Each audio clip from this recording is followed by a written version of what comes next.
जय श्रीराम। राम भक्त मानंकु विनम्र प्रणाम।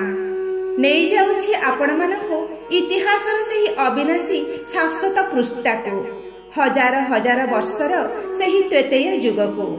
चैत्र मासर शुक्ल पक्ष नवमी तिथि पाखई आसुथाई सही अमृत बेला। सूर्य वंशरे माँ कौशल्याक कोल पूर्ण करी धरावतरण करिवे श्री विष्णुक सप्तम अवतार। भविष्यतवाणी हो सारी पुत्र ही हेब, नाम पूर्वरु मध्य स्थिर हो सारी राम। प्रतीक्षारे अयोध्या नगरी शुभ सूचना पाई व्याकुल राजा दशरथ। किंतु माँ कौशल्या काहींकि एते विचलित?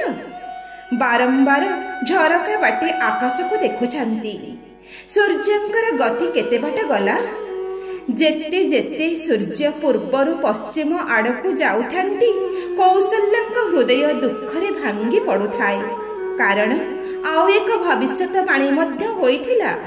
बालकर जन्म दिनर प्रथम भागरे जदि हेबो, तेबे संसारर समस्त जस वैभव कीर्ति संपद राजपाट सबु किछि तांको चरणरे समर्पित हेबो।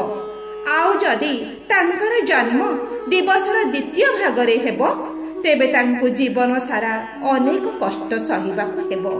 संघर्ष मध्यरे लढी बंचिबाकु हेबो, परिवार त्याग करिबाकु हेबो, राजपुत्र होई मध्य वनवासी परि बंचिबाकु हेबो। माँ कौशल्यांकर दुई हाथ प्रणाम मुद्रारे जोड़ी ही जाउथाए। आउ मने मने प्रार्थना करुथांती, शीघ्र आसी जाओ पुत्र मोर, शीघ्र आसी जाओ। सूर्य पश्चिम आड़कू ढलिबा पूर्वरु तुमे शीघ्र आसी जाओ। राम आसिले, किंतु सेतेबेले जेतेबेले सूर्य पूर्व कि पश्चिम रे नहीं, आकाशर ठीक मझि स्थल चमकुथिले। ना सकाळ ना अपराह्न, दिनर प्रथम भाग ना दिनर द्वितीय भाग, ठीक मध्यम भाग मध्याह्न। रामंको अद्वितीय जश मिलिथिला, किंतु अपार कष्ट मध्य सहिबाकु पड़िथिला। दशरथ नंदन रामंको ठारू मर्यादा पुरुषोत्तम श्रीरामंक पर्यंत तांकर यात्रा थिला केवल महिमा मंडित, आदर्श युक्त। धैर्य त्याग दया क्षमा करुणा सत्यर मृत्युमंत प्रतीक, ए संसारर सर्वश्रेष्ठ नायक श्रीराम। सही पुत्र जी पितांकु धर्म संकटरु रक्षा करिबा पाई वनवासी होई गले। श्रीराम सही विशाल हृदय थिबा सुपुत्र जी अनुतप्ता माता कैकेयीको सांत्वना देबाकु जाई कहिथिले, माँ तुम जोगु सिना ए रामर रामत्व संसार रे प्रसारित हिला, नहेले साधारण राजाटीए परी मते किए बा जाने थांता। श्रीराम सही आदर्श स्वामी जी सिंदूरर सम्मान रक्षा करिबा पाई बिना अस्त्र शस्त्र रे केवल भालू और बानर सेना नहीं संसारर सबुठारु बड़ी शक्तिशाली त्रिलोक विजयी योद्धा रावण सहित लड़िबाकु मध्य बाहरी जाइथिले। भगवान श्रीराम सेई भाई अटंती जी शक्ति भेद होई मूर्छित पड़िथिबा लक्ष्मण को देखि निज मृत्यु को मध्य आह्वान करिसंती।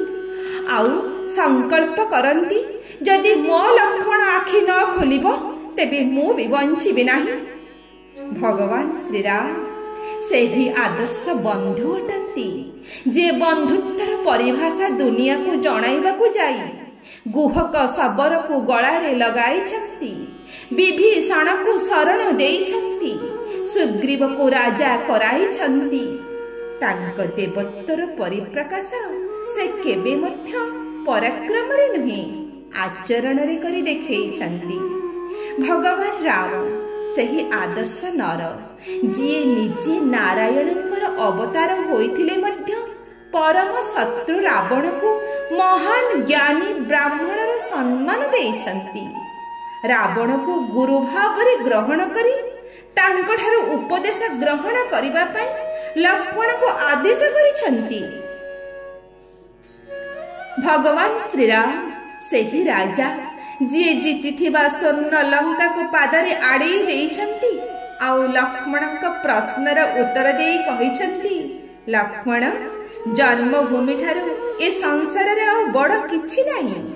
ଅପି ସ୍ୱର୍ଣ୍ଣମୟୀ ଲଙ୍କା ନମେ ଲକ୍ଷ୍ମଣ ରୋଚତି, ଜନନୀ ଜନ୍ମଭୂମିଶ୍ଚ ସ୍ୱର୍ଗାଦପି ଗରୀୟସୀ। ଶ୍ରୀରାମ ଏମିତି ଏକ ଆଦର୍ଶ ପ୍ରଭୁ, ଯିଏ ସବରି ହାତରୁ ଅଇଁଠା ଫଳ ଖାଇ ତା ଭାବକୁ ଗ୍ରହଣ କରିଛନ୍ତି। ଭକ୍ତ ହନୁମାନଙ୍କ ଭକ୍ତିରେ ବାନ୍ଧି ହୋଇ ଯାଇଛନ୍ତି। ତାଙ୍କ ହୃଦୟରେ ନିତ୍ୟ ନିରନ୍ତର ବାସ କରି ଯୁଗ ଯୁଗ ପାଇଁ ଅମର କରି ରଖିଦେଇ ଯାଇଛନ୍ତି।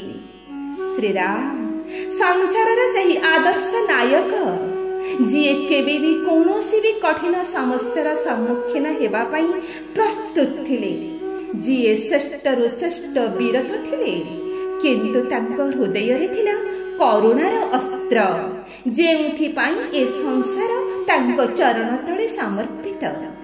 ଭଗବାନ ଶ୍ରୀରାମ ତ୍ୟାଗର ସେହି ମୂର୍ତ୍ତିମନ୍ତ ପ୍ରତୀକ, ଯିଏ ଶିବଙ୍କ ସହ ସମାନ। ପ୍ରଭୁ ଶ୍ରୀରାମ ଥିଲେ ମର୍ଯ୍ୟାଦାର ପୂର୍ଣ୍ଣ ପୁରୁଷୋତ୍ତମ, ଯିଏ ସମସ୍ତ କଠିନ ପରିସ୍ଥିତିରେ ମଧ୍ୟ ସନ୍ତୁଳନ ରକ୍ଷା କରି ନାରାୟଣଙ୍କ ସହ ସମାନ ହୋଇଥିଲେ। ଏକାଧାରରେ ବ୍ରହ୍ମ, ଶିବ ଆଉ ବିଷ୍ଣୁ ତିନି ଦେବତାଙ୍କର ଗୁଣକୁ ବହନ କରି ନର ରୂପୀ ନାରାୟଣ ଅଟନ୍ତି ଶ୍ରୀରାମ। ଗୋଟିଏ ବାର ସେହି ନାବକୁ ନବାରେ ଅଛି ସହସ୍ରବାର ବିଷ୍ଣୁ ନାମ ଜପର ଫଳ। ସ୍ୱୟଂ ମହାଦେବଙ୍କ ଭାଷାରେ ଶ୍ରୀରାମ ରାମ ରାମେତି ରମେ ରାମେ ମନୋରମେ ସହସ୍ର ନାମ ତତୁଲ୍ୟଂ ରାମ ନାମ ବରାନନେ। ଆସନ୍ତୁ ଥରୁଟିଏ ସେହି ଦିବ୍ୟ ପରମ ନାମକୁ ତୁଣ୍ଡରେ ନେବା। ଜୟ ଶ୍ରୀରାମ।